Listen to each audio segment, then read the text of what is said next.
Audio clip number 62 انشاءاللہ اس audio clip میں آپ قرآن پاک کی آیت نمبر 184 یعنی 184 کی تلاوت، ترجمہ اور تفسیر قرآن صراط الجنان سنیں گے۔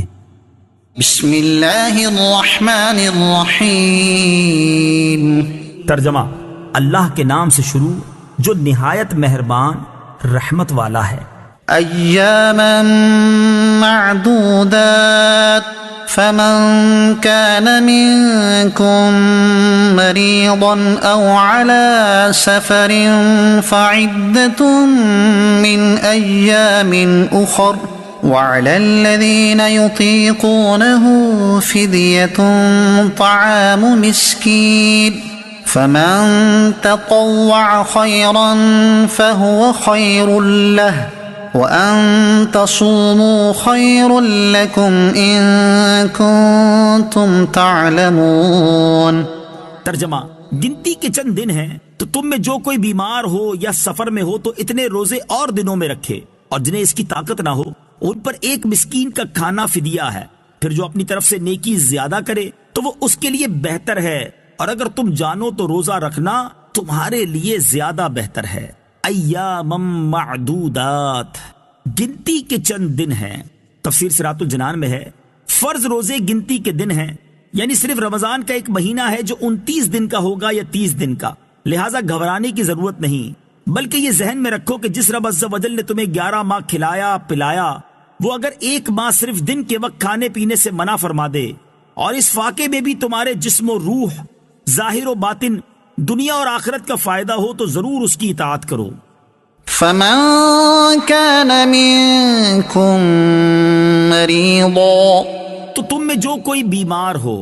تفسیر صراط الجنان میں ہے حیض و نفاس والی عورت کو تو روزہ رکھنے کی اجازت ہی نہیں، وہ تو بعد میں قضا کرے گی۔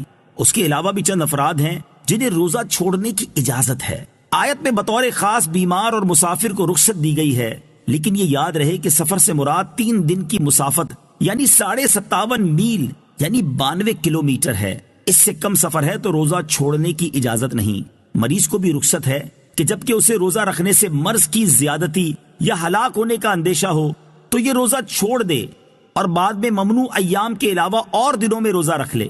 البتہ یہ یاد رہے کہ مریض کو محض زیادہ بیماری کے یا ہلاکت کے صرف وہم کی بنا پر روزہ چھوڑنا جائز نہیں، بلکہ ضروری ہے کہ کسی دلیل یا سابقہ تجربے یا کسی ایسے طبیب کے کہنے سے غالب گمان حاصل ہو جو طبیب ظاہری طور پر فاسق نہ ہو۔ فدیۃ طعام مسکین، ایک مسکین کا فدیہ۔ تفسیر صراط الجنان میں ہے شیخ فانی یعنی وہ بوڑھا جس کی عمر ایسی ہو گئی کہ اب روز بروز کمزوری ہوتا جائے گا، جب وہ روزہ رکھنے سے عاجز ہو، یعنی نہ اب رکھ سکتا ہے اور نہ آئندہ ہی اس میں اتنی طاقت آنے کی امید ہو کہ روزہ رکھ سکے، اس کے لیے جائز ہے کہ روزہ نہ رکھے، اور ہر روزے کے بدلے فدیے کے طور پر نصف سا یعنی 80 گرام کم 2 کلو گندم یا اس کا آٹا دے دے یا اس کی قیمت دے دے، اور اگر فدیہ جو سے دینا ہو تو گندم سے دگنا دینا ہوگا۔ یہ بھی یاد رہے کہ اگر فدیہ دینے کے بعد روزہ رکھنے کی قوت آ گئی تو روزہ رکھنا لازم ہو جائے گا۔ مسئلہ: اگر کوئی شیخ فانی غریب و نادار ہو اور فدیہ دینے کی قدرت بھی نہ رکھتا ہو تو وہ اللہ تعالیٰ سے استغفار کرتا رہے۔ فَمَن تَطَوَّعَ خَيْرًا فَهُوَ خَيْرٌ لَهُ، پھر جو اپنی طرف سے نیکی زیادہ کرے تو وہ اس کے لیے بہتر ہے۔ تفسیر صراط الجنان میں ہے کہ فدیے کی مقدار تو مخصوص ہے، لیکن اگر کوئی زیادہ دینا چاہے تو بخوشی دے سکتا ہے، جتنا زیادہ دے گا اتنا ہی ثواب بڑھتا جائے گا۔ جیسے بعض صحابہ کرام نے نماز کے خشوع و خضوع میں فرق پڑنے پر پورا باغ صدقہ کر دیا۔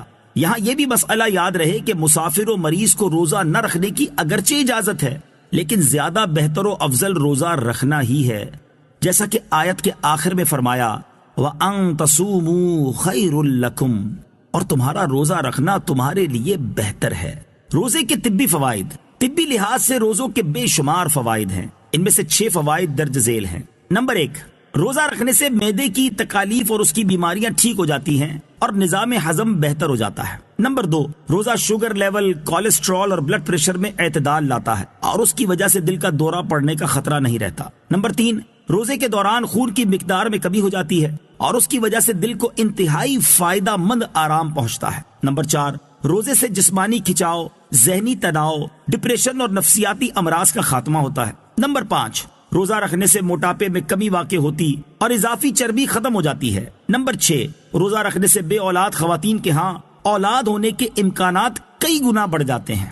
روزے کی برکت سے شفا ملی۔ اعلیٰ حضرت امام احمد رضا خان علیہ رحمت الرحمان فرماتے ہیں، ابھی چند سال ہوئے ماہ رجب میں جب حضرت والد ماجد قدس سرہ شریف خواب میں تشریف لائے اور مجھ سے فرمایا اب کی رمضان میں مرض شدید ہوگا، روزہ نہ چھوڑنا۔